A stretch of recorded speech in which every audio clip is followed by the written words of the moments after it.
If you already watched the clip of Alex Eala's dad strolling onto Arthur Ashe Stadium, you've only got half the story. What actually made that stadium erupt wasn't just a dad clowning around for the cameras. It was the payoff of something that had been building for weeks, tucked inside one of the strangest, most human moments tennis has given us all year.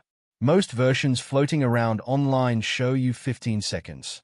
A grown man on the most famous tennis court in America, dancing like nobody's watching, while a packed crowd loses its mind.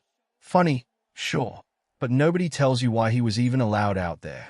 Nobody explains what happened right before it, or why this particular match, out of every match played during US Open Fan Week, became the one everyone was still talking about the next morning. Here's the truth. That moment on Arthur Ashe was not an accident that slipped past security. It was the final piece of something that had quietly been set up long before Alex Eala or her father ever landed in New York. So here's the real question. Why would a professional tennis event, played on the same court where Grand Slam finals get decided, suddenly hand the spotlight to a middle-aged man who's never held a racket professionally in his life? And why did the crowd react like they were watching something bigger than tennis? By the end of this, you'll know exactly what set that moment up, what happened seconds before the cameras caught it, and why this single night might matter more to Eala's career than most people realize. But first, you need to understand the stage this actually happened on, because it wasn't a normal match. This was Stars of the Open, an exhibition event that runs during US Open Fan Week, before the real tournament even starts. Think of it as tennis's version of an all-star weekend. The players show up, the tennis is real, but the entire point is connection with the crowd, not ranking points. Every ticket sold funnels money straight into the USTA Foundation. Hold on to that detail, because it matters more than it sounds.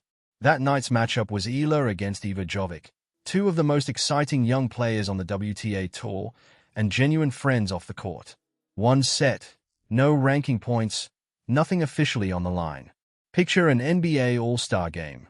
Nobody plays real defense, nobody cares about the final score, and what people remember are the moments. Stars of the Open runs on that exact logic. So once you understand this event was built to break the usual rules of professional tennis, a dad walking onto Ashe stops looking like chaos. It starts looking like exactly what the night was designed to produce. But does this happen at every Stars of the Open match, every year? It doesn't. And that's where the story stops being simple, because something specific happened in this match that made it hit differently. The match didn't start smoothly for Eala. Jovic came out sharp, took the first two games, and settled into the same rhythm that had already beaten Eala twice this season. For a few minutes it looked like a familiar script was about to repeat. Then, after the third game, something unplanned happened. A young player from the Harlem Junior Tennis and Education program walked onto the court, not as a mascot, not for a photo, but to actually rally in the middle of a live exhibition, on the same court where US Open champions are crowned. A kid pulled straight from a community program most fans have never heard of, suddenly trading shots with two of the best young women in tennis. Cameras swung toward it instantly. For a few minutes, the score almost became background noise. Why stop a live match for that? The question just sat there as play resumed and Jovic pulled further ahead, 5-3. Then she won the 8th game, and that's when both fathers walked out. Not one, both. Mike Eala and Jovic's father, stepping onto Arthur Ashe mid-match, with thousands watching live and millions about to watch the replay. Mike didn't hold back for a second, playing it up with total commitment in front of a crowd that had just watched his daughter fall behind. The stadium exploded. Laughter first, then applause that refused to stop.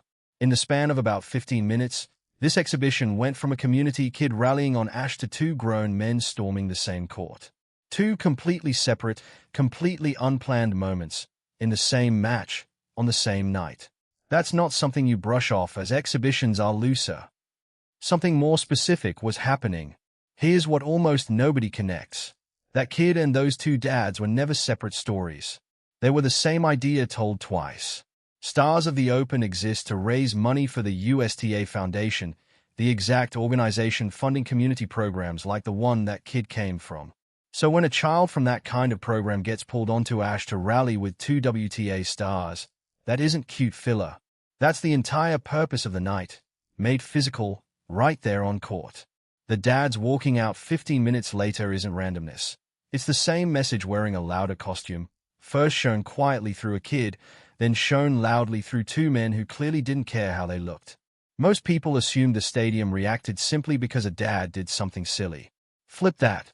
What if it reacted that way because, for a few minutes, everyone in that building saw something tennis almost never shows, not athletes performing, but real families and real community kids sharing the same court where careers are made.